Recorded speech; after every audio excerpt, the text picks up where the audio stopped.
सभ्य सौम्य व्यक्ति को मतलब मुर्गी का दौरा दिला सकते हैं, मगर ये वो सरकार की नीतियों का जमकर विरोध करते हैं। इसी शहर में एक और थिंक टैंक है, उसको थिंक टैंक ना हम लोगों को कहना चाहिए, विचारों का समुद्र है, जो centre of science and environment है, जिसको अनिल अग्रवाल चलाते थे और सुनीता नारायण उसको चला रही हैं। उनको इनकॉर्पोरेट करने की मुद्दा क्या है, उसका वजह क्या है उसकी, और सॉल्यूशन क्या है। या तो राजनीतिक लोग देश चलाते हैं या फिर ब्यूरोक्रेसी चलाती है।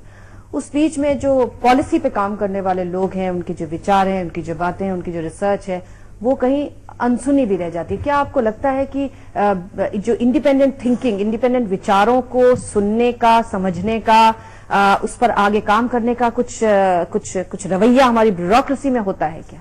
ब्यूरोक्रेसी से ये उम्मीद करना कि वो थिंक टैंक्स का काम करेंगे, मेरे ख्याल में वो उचित नहीं है। ब्यूरोक्रेट्स पॉलिसी इम्प्लीमेंटेशन में काफी बिजी रहते हैं, तो इसीलिए थिंक टैंक्स ऑल्टरनेटिव्स हैं उनके लिए। तो मैं ये समझता हूं, दो प्रश्न उठाए हैं। पहले तो ये भाषा का प्रश्न है।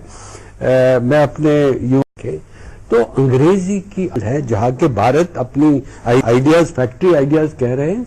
जवाहरलाल नेहरू पहले वन मैन, कुछ आपके पास इंटरनेट में मौजूद है, उसका दाम कुछ भी नहीं है। आप टाइम मैगजीन में ये अशोक जी, एक बात जो ब्रेक पे जाने से पहले हम उठा रहे थे कि मीडिया आज अति सक्रिय नजर आ रहा है, बहुत सारे इश्यूज को उठा रहा है, जनता खुद सड़कों पर आ रही है और प्रदर्शन कर रही है, विरोध कर रही है, बहुत सारे मामलों हमने देखा। क्या आपको लगता है कि मीडिया जो है वो काफी कुछ रोल अदा कर रही है थिंक टैंक्स का, भले ही वो पॉपुलिज्म की दिशा में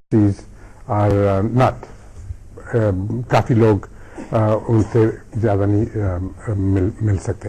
तो मुझे लगता है कि मीडिया को बहुत ज्यादा करना पड़ेगा, पर उनको भी अपनी कम्युनिकेट करना पड़ेगा। मीडिया का स्वरूप और संस्कार ऐसा है कि विचारों के विश्लेषण की गुंजाइश, खासकर इलेक्ट्रॉनिक मीडिया में जहां 10 सेकंड की साउंड बाइट है, वो नावक के तीर हैं, देखने में छोटे लगे मगर घाव गंभीर करेंगे, मगर फायदा किसी को उससे होने वाला नहीं है। हम इश्यूज उठाने की बात मीडिया मौलिक रूप से उठा रहा है, और ये सारी जो चीजें इलेक्ट्रॉनिक मीडिया खासतौर पर, क्या बहुत सारे इश्यूज पे वो ज्यादा खुल के आ रहे हैं बजाय कि थिंक टैंक्स के? उससे पॉपुलिज्म, जैसे कि मैं कह रही थी, ज्यादा बढ़ रहा हो कि आप एक ऐसी तरह की डिमांड और मांग लेके आते हैं जो कि उस समय के सेंटिमेंट्स के हिसाब से होती है, मतलब उसमें वो रिसर्च की वैल्यू कहीं नहीं है, उसमें वो विस्तार नहीं है, उसमें वो गंभीरता नहीं है जो कि थिंक टैंक्स काम करते हैं। मैं नहीं मानता इसको। मैं देखिए, मैं अखबारों के साथ जुड़ा हुआ हूं कई साल से, और उनका आलोचक भी हूं मैं, और मैंने बहुत आलोचना की है तरह तरह से, लेकिन मेरा ये मानना है कि जो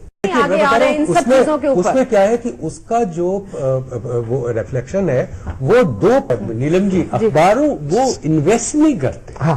वो अखबारों को, जो अगर आप देखें वेस्टर्न अखबार हैं, वो रिसोर्सेज इन्वेस्ट करते हैं। इन्वेस्टिगेट कीजिए, एनालाइज कीजिए और समाज के सामने सच्चाई ले आई। हिंदू यहाँ पॉलिसी सेंटर करते हैं जो आप पेंसिल्वेनिया यूनिवर्सिटी, ये तो एक प्रत्यक्ष समस्या नीचे से जा रहा है। और हमने जो भाषा की बात करी, तो सर अंग्रेजी हमारी मजबूरी या हमें जरूरी? ये इसमें ना देखिए, इसमें एक बात मैं आपको बहुत साफ कर दूं कि आप जो है ना, हम नीचे क्यों जा रहे हैं। क्या आप स्कूल आप बताइए हैं क्या? बता रहा हूँ, स्कूल ऑफ इंटरनेशनल स्टडीज के आधे से ज्यादा फैकल्टी IDSA से भर्ती होकर काम करके आए, मुझ समेत। हम ये मानकर क्यों चल रहे हैं कि थिंक, तो इंडिया में इतना पब्लिक पार्टिसिपेशन कम क्यों है?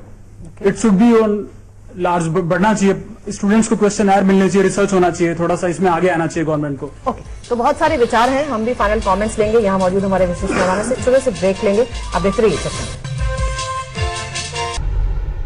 पर, और वो कितना काम कर रहे हैं, वो कितने प्रासंगिक है, क्या वाकई वहां पर एक मौलिक रिसर्च हो रही है कि नहीं, और हमारे जो नीति निर्धारक है वो कितना उसका कॉग्निसेंस लेते हैं, क्या वाकई उनकी सुनी जाती है कि नहीं। हम फाइनल कमेंट्स लेंगे। शाह साहब क्या कहते हैं आप, क्या कुछ मिशन होना चाहिए, मतलब